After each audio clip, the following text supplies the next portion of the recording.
Good morning. It's another snowy day here in PEI, so I thought it'd be kind of fun just to show you a pen that I have in my collection that's, I find, quite a nice pen and slightly unusual. It's a Spanish pen made by a Spanish company called Inoxcrom, and this is the Inoxcrom 55. Um, don't know if it's possible to see there, but right here there's an imprint on the pen. My camera's not very good, but what it is a pen probably from the 70s or a little earlier maybe. Not too sure what it's made of. It's a fairly hefty pen. Uh, it's a slip cap, and what it is, it's sort of unusual uh, white, probably a heavy plastic, and it's designed to be um, reminiscent of the Parker 51. It's a semi-hooded nib and steel nib. As you can see, it's probably a medium in nature, and it's a slip cap. It has a clutch band. It's made of it's probably actually a resin. It's quite heavy, um, and it's one I got a while back, and I've always been sort of surprised by this pen, um, mainly because it has a very good build quality, and it's actually a very nice writer. And I find it quite attractive. And I don't have too many white pens, uh, and it's more of a yellow ivory right now, as it's probably because of age, it's discolored a bit, or maybe it was originally sort of an ivory color. But I've seen them listed as white, and so it's a very good size pen too when it's posted. Fits comfortably in my hand, and I don't have. I'm not going to say I have large hands. I just have the regular medium-sized hands of a person. A lot of people comment about their hand sizes and pens that are comfortable for them, but I find most size pens actually very comfortable for my hand.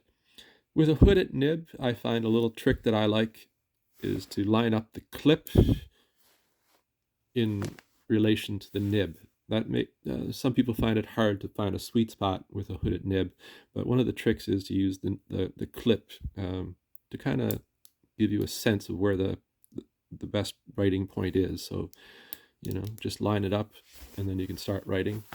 And I don't know if we can see that here. My hand's in the way, but I'm going to use the standard, the quick brown fox. Jumps over the lazy dog. Must be another sentence I could write sometime. This, because it has all the letters in the alphabet.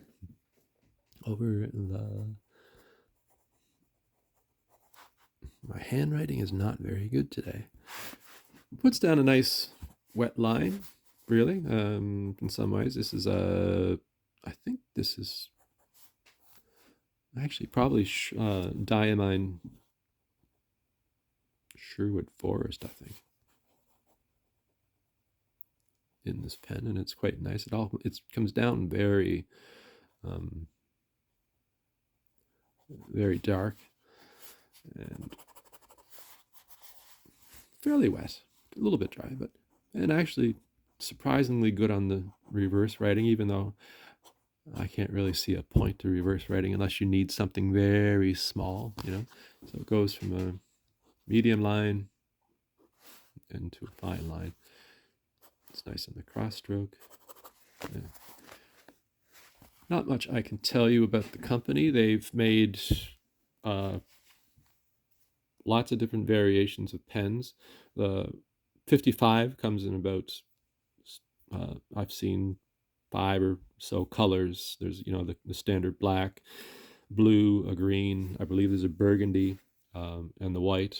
You can still find these fairly often on eBay, and prices range, but they're fairly inexpensive. And for what you get a very sturdy pen, very well made. And this is the 55, and I believe there's they seem to have an numerical system of for each style of pen. So there's the 55, I believe there was a 66, 77. I'm not too sure if there's an 88 or if there's even a 44. I would have to research that a bit more. But this has been in my pen for a while, and it's one that I'm very pleased with. I got it from a seller in Morocco, I believe, of all places, and it came to me in very good shape. I thought when I got it, I would have to do a bit of work on it, but right out of the package, it was very easy to write with. Never really seemed to have any major issues. It's a sort of a aerometric filler. You squeeze this little metal bar here, and it depresses the rubber sac that's within it, and that's how you draw it in. You see this on lots of pens. Parker 51 has that, like some of the vintage ones.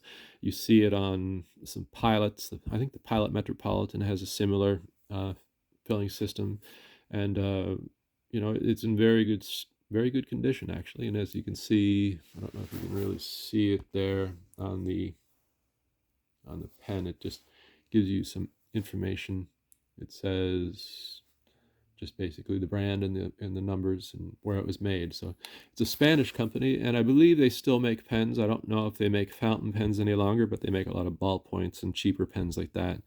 But if you ever come across one and you're thinking about picking it up, it's a pen I recommend. It's once again, when you're buying off eBay, always look carefully at the photos. If you don't see a good photo of the nib, pass it up.